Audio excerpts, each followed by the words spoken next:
I used to think the summer when I turned 10 would be like any other summer, sunlight leaking through pine trees, melting ice cream, warm pavements, and the soft hum of insects around Evergreen, Colorado.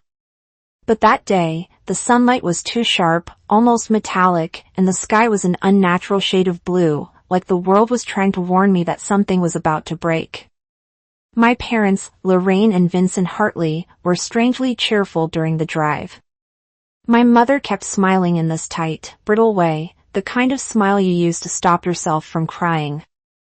My father made awkward jokes he never usually bothered with. The radio was turned up loud, only for my mother to immediately lower the volume, then raise it again, as if she needed to control something, anything, to keep from falling apart. I only carried a small backpack, my tablet, a hoodie, a few little things. No toothbrush. No spare clothes. Nothing that suggested a real stay. But at 10, I didn't see anything wrong. Adults are strange, and children simply learn to adapt to their strangeness. When our car stopped in front of my grandmother Eleanor Whitford's wooden cabin, my father told me, "Go ahead, sweetheart. We'll be right behind you." I ran toward the porch, expecting my parents to follow. But Grandma was already at the door, wearing an expression I didn't understand, tired, resigned, almost afraid. My parents came in after me. No hugs, no catching up, no real conversation. They simply repeated that they had a few errands to run and would be right back. My mother kept giving Grandma a look that almost resembled pleading. Grandma only answered with a weary nod. Then they left. I sat on Grandma's worn-out couch watching her fill out a crossword puzzle. She kept asking if I wanted a snack, but she still wouldn't meet my eyes.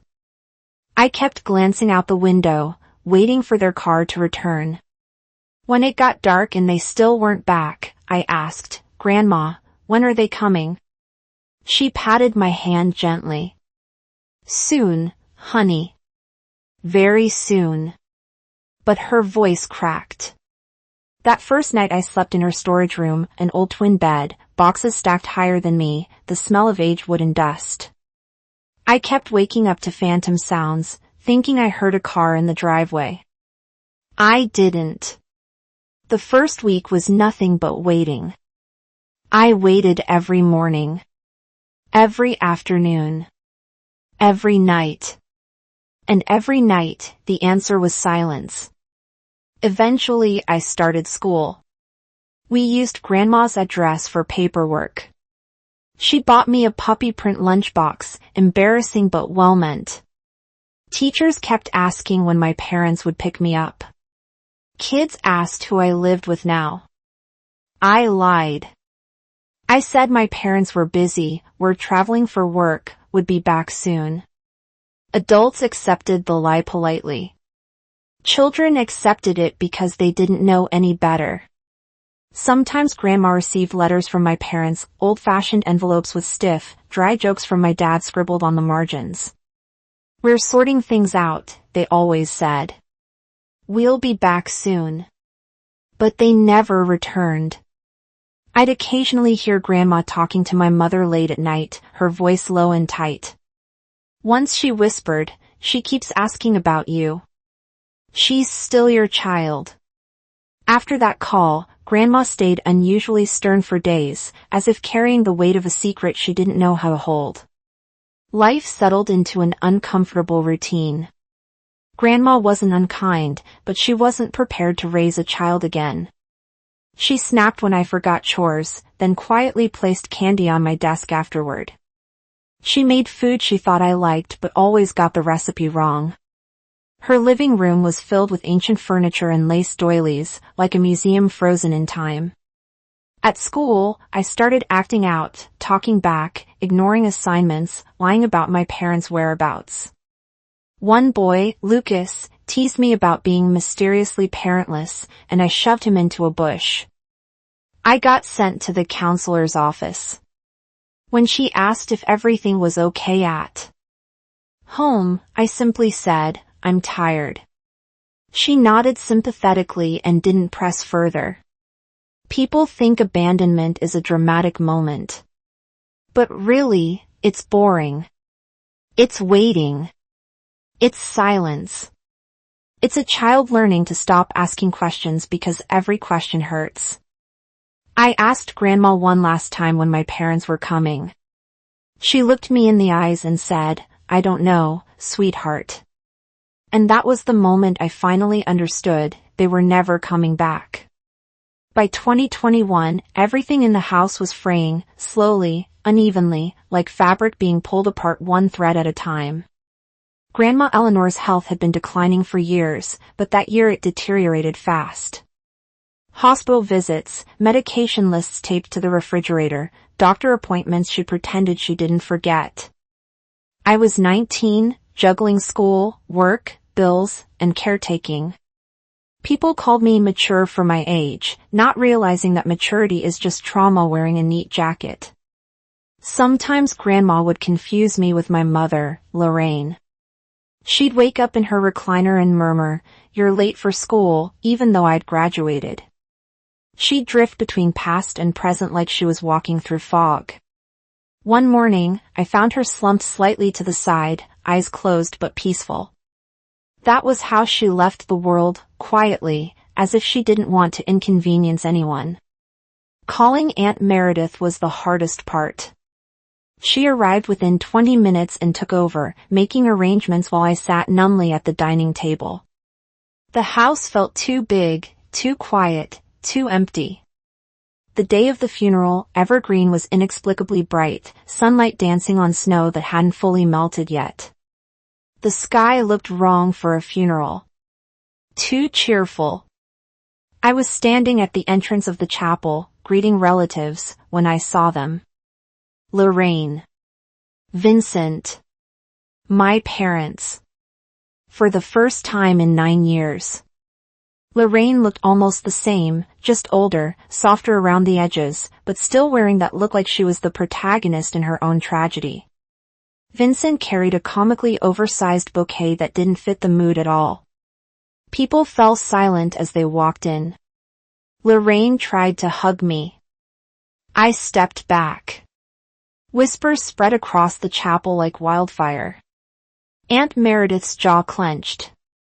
Serena kept staring, wide-eyed, like she was watching a live soap opera.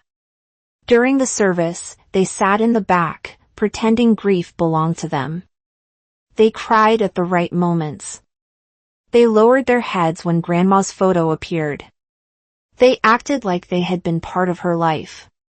Afterward, Lorraine approached me again. Her hand touched my shoulder. "Sweetheart. I missed you so much." I stepped away. "Why did you abandon me?" Her face collapsed. Vincent tried to answer for her, like he always used to. "We had our reasons, things were difficult," Meredith cut in sharply. "Difficult enough to leave your child for nearly a decade?" Relatives hushed her, but no one truly disagreed. I left the building and stood in the parking lot just to breathe. The wind was sharp enough to sting my eyes. Serena ran out after me, asking if I was okay, but it wasn't concern, it was curiosity. I told her I needed air. When I returned, my parents were lingering by their car, unsure whether to leave or approach me again. Lorraine looked desperate. Vincent looked annoyed. She whispered, "We just want to talk, whenever you're ready." I didn't look at them when I said, "Not today. Not today. Not after 9 years. Not like this." That was when the texts began. Long messages from Lorraine. Short, accusatory ones from Vincent. Apologies that weren't apologies. Excuses masquerading as explanations. But none of them asked what my life had been like. None asked what Grandma had sacrificed. None asked how a child survives being abandoned. Their sudden love wasn't for me, it was for their guilt. People like to say time heals everything. But time doesn't heal abandonment. It just builds scar tissue over the Places you learned not to touch. After the funeral, I tried focusing on the house, my house now.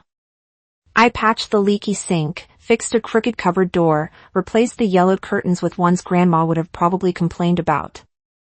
But it helped. And then came the messages. Hey sweetheart, can we talk? We miss you. We want our family back. Vincent added, you can't avoid us forever. Aunt Meredith told me meeting them once would give everyone closure. Serena encouraged me too, saying, if it were me, I'd want to know why. Easy advice when you've never been forgotten. Eventually, I agreed to a meeting, not for their sake, but because I wanted the weight lifted from my back. I messaged Lorraine, 1 hour. Public place. That's it. We met at a cheap chain restaurant off the highway, sticky tables, laminated menus, and flat sodas. Neutral territory. No one could rewrite the narrative here. I arrived early. When their SUV pulled up, my stomach twisted, not in fear, but in something eerily close to resentment. Lorraine was dressed nicely, like she was going to an award show. Vincent looked irritated before he even sat down. They asked small talk questions, job, school, the house, Meredith. I gave short answers until finally I said, what do you want? Lorraine inhaled shakily. We want to start over. Back then, everything was hard. We made mistakes. I asked, so why leave me with Grandma? Why disappear? Vincent jumped in, defensive. You don't understand what it was like. We were fighting, broke, overwhelmed, your grandmother was better equipped. I laughed. Sharp. Humorless. A 10-year-old needed parents. Not excuses. He fumed. You should be grateful you had a roof over your head. I leaned forward. I needed a mother. A father. Not a house. Lorraine reached for my hand.